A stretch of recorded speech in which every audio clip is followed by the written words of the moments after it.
Kitambi ni kati ya vitu virahisi sana kuvipata na vigumu sana kuviondoa, na inaweza ikachukua miezi katika kuondoa kitambi. Ila katika video ya siku ya leo tutakwenda kuzungumzia njia 5 rahisi ambazo unaweza ukazichukulia hatua kuanzia sasa za kisayansi, ambazo ukazifanyia kazi kuanzia sasa na kupata matokeo. Na njia hizi zimehusisha utaalamu wa maeneo tofauti ya kiafya na sayansi katika kukuelezea wewe kwa urahisi kabisa uweze kuzichukulia hatua.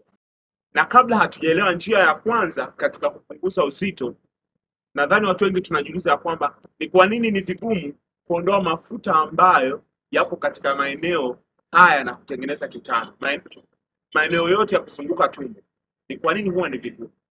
Japo sayansi haijaweza kuelezea kwa kina ni kwa nini ni vigumu, ila imeonekana ya kwamba maeneo ya kitambi kuna kiwango kidogo cha damu ambacho kinaelekea katika maeneo hayo, hivyo kiwango cha metaboliki cha kitambi ni kidogo sana. Hii inawezekana ni sababu mojawapo inayopelekea hii. Na japo watu wengi sana tunafanya mazoezi na mfano wa mazoezi kama kata tumbo, tukitegemea kwamba mazoezi haya yataondoa mafuta yaliyopo kwenye kitambi, hakuna ushahidi wa kutosha wa kisayansi kuonyesha ya kwamba unapofanya mazoezi aidha ya kata tumbo yana uwezo moja kwa moja kuondoa mafuta ambayo yametunzwa na kutengeneza kitambi. Na njia ya kwanza ambayo inaweza kukusaidia ni kuwa kwenye calorie deficit, yani ule kiwango kidogo cha nishati kuliko kiwango cha matumizi ya mwili wako. Na tukumbuke ya kwamba kiwango cha nishati tunakipata kutokana na makundi ya vyakula ambayo tunakula.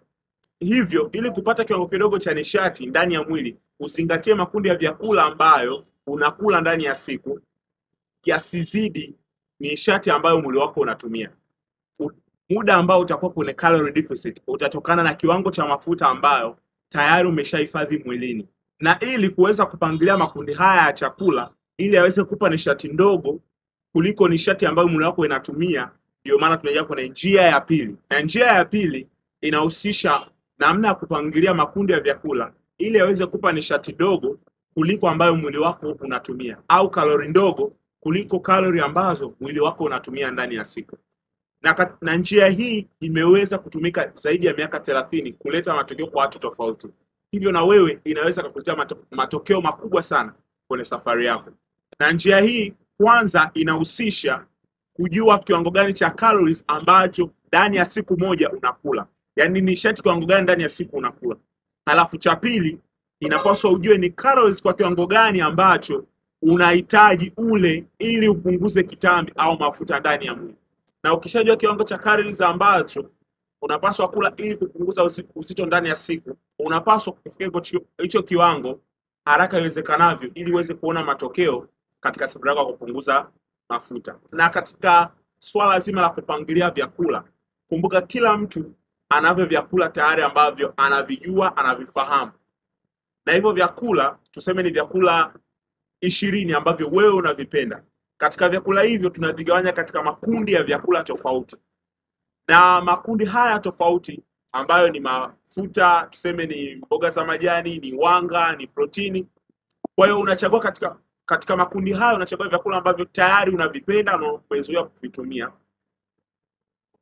Inabaki vyakula viwili. Na vyakula viwili vinavyobaki inaweza ikawa ni chakula chochote ambacho wewe unapendelea zaidi.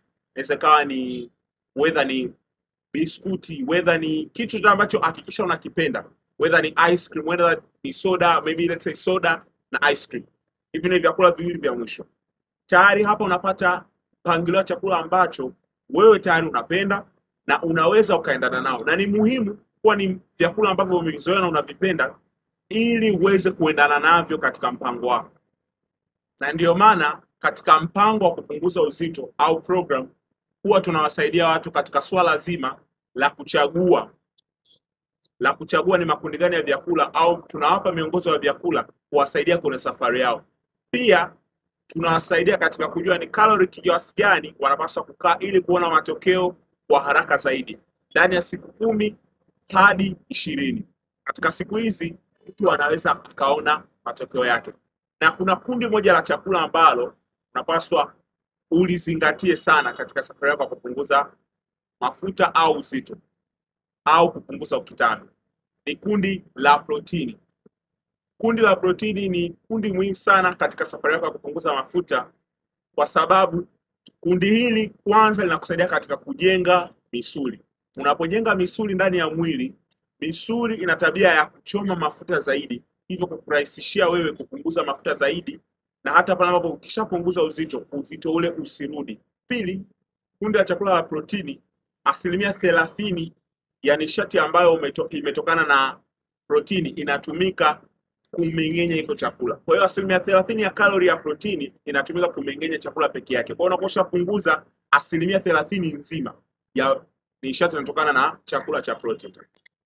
Na kiwango sahihi cha protini ambacho unapaswa upate kwa siku, unapiga hesabu ya kwamba unahitaji gramu 1.6 kwa kila kilo moja. Hivyo unachukua kilo zako, una kilo 70, unazidisha kwa gramu 1.6. Hivyo unapata gramu ambazo za protini ambazo unapaswa ule kila siku. Na kama ilivyo kwamba kuna vyakula ambavyo vinaweza vikakusaidia zaidi kuna kupunguza uzito, vipo vyakula ambavyo vinaweza vikakuongezea uzito zaidi. Na wataalamu wa afya walifanya uchunguzi katika makundi mawili ya watu, ambapo kundi moja walitumia polyunsaturated fats na kundi lingine likatumia saturated fats.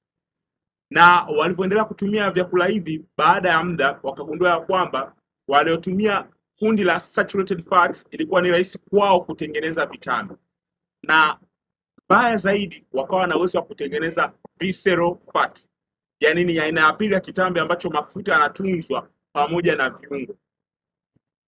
Hivyo vyakula vya saturated fat vinaweza kukuongezea kitambi au mafuta kwa kiwango kikubwa na kukupelekea mbaya zaidi kuwa na visceral fat ambayo itatunzwa pamoja na viungo vyako, kupelekea magonjwa ambayo ni sugu. Na njia ya tatu ni mazoezi.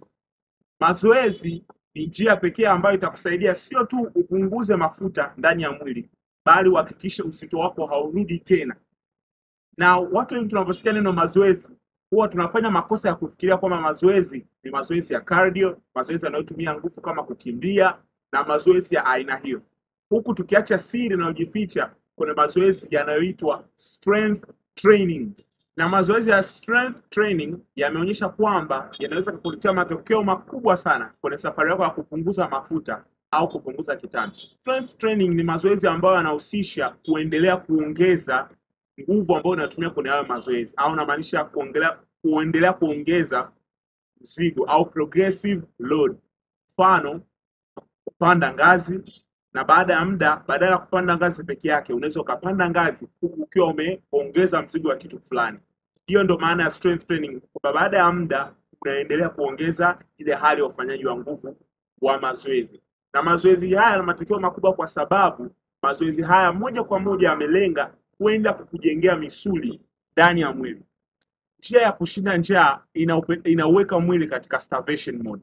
Hii ina maana gani? Kwanza, mwili utapunguza kiwango cha nishati ambacho unakichoma kutokana na kwamba hakuna chakula ambacho kinaingia mwilini. Hii ni starving mode, kwamba hamna chakula kabisa. Kwa hiyo mwili utapunguza kiwango cha nishati ambacho unakichoma. Hii ni mbaya sana kwako kwa sababu hautapunguza mafuta mwilini.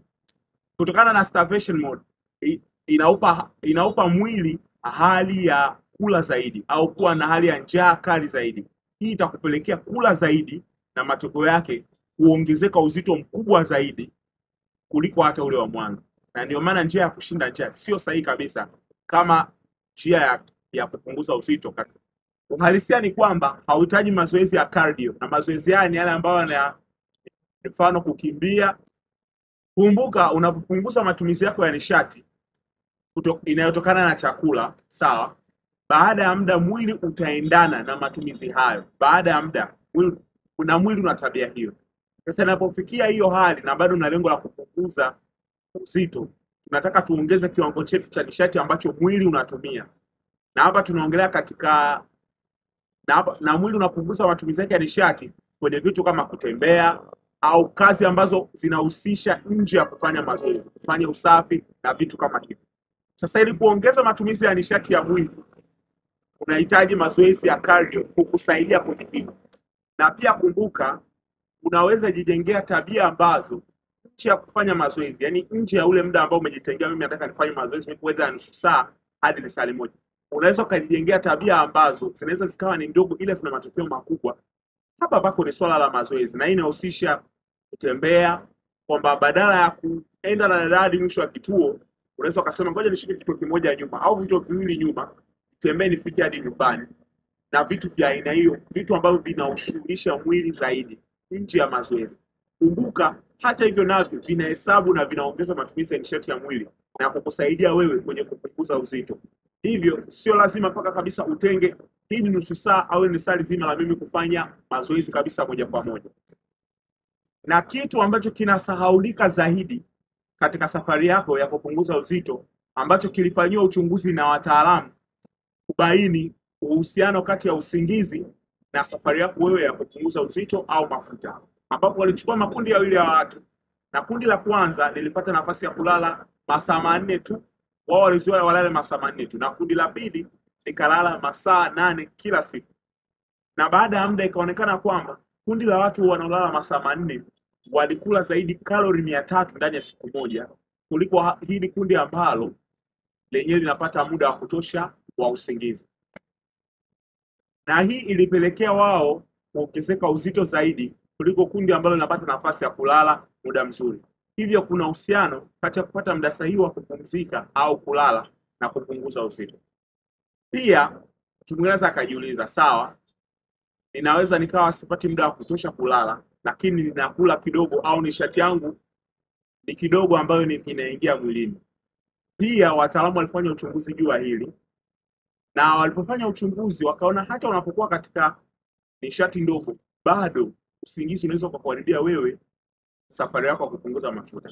Hivyo ni muhimu kuzingatia masaa 7 hadi 8 ya wewe kupata usingizi ili kuupa mwili wako nafasi nzuri ya kupunguza. Hapo kuna kila mbinu ambayo unahitaji katika safari yako ya kupunguza uzito kuanzia sasa.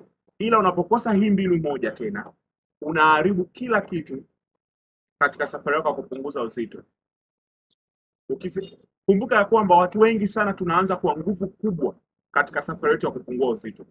Nguvu tunayotia ni kubwa, lakini mwisho wa siku tunaacha njiani kwa sababu hatuoni matokeo, tunaacha njiani kwa sababu hatujaona kilichobadilika. Na katika kufanya hivyo, watu wengi sana huwa tunaangalia kitambi, maeneo ambayo ni ya kitambi, na kwa watu wengi kutokana na kwamba hawaoni matokeo, wanaamua kuongeza ukali wa dawati zao, waendelee kushinda njaa zaidi ili kupata matokeo. Lakini dawati hizi zinakuwa hazina uhalisia ndani yake, na mtu huyu anashindwa kwenda na hizi diet kwa muda mrefu. Pia ukumbuke kuna maeneo mengi ndani ya mwili ambayo yamehifadhi mafuta tofauti na kitambi. Ila kwa bahati mbaya kwa wengi wetu, ili tupunguze uzito au tupungue kilo, lazima tuangalie kitambi chetu kwamba na chenye kimefanyaje, kimepungua. Hayo mambo anapokuwa kwenye program, sisi huwa tunamsaidia katika nyanja mbili, kwamba aangalie quantitative, yani kiwango, na kiwango atakijuaje? Apime mzunguko wake apime mzunguko wake katika mikono, kiuno, kitambi.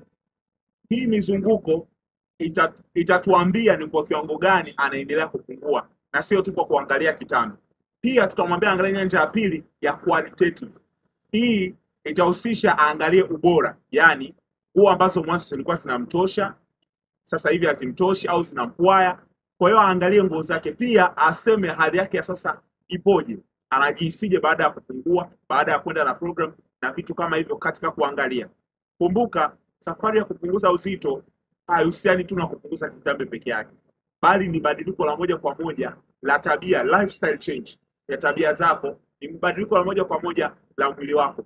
Hivyo kumbuka haukupata kitambi kwa usiku mmoja tu, hivyo unahitaji kufanyia kazi taratibu. Kumbuka muda wa ndoto zako unastahili haya yote, na ukifuata program mpaka mwisho, huyu mtu huwa ana tabia ya kuona matokeo makubwa sana kuliko vile ambavyo alifikiria. Usisahau kusubscribe kwenye channel yetu ili uendelee kujifunza zaidi.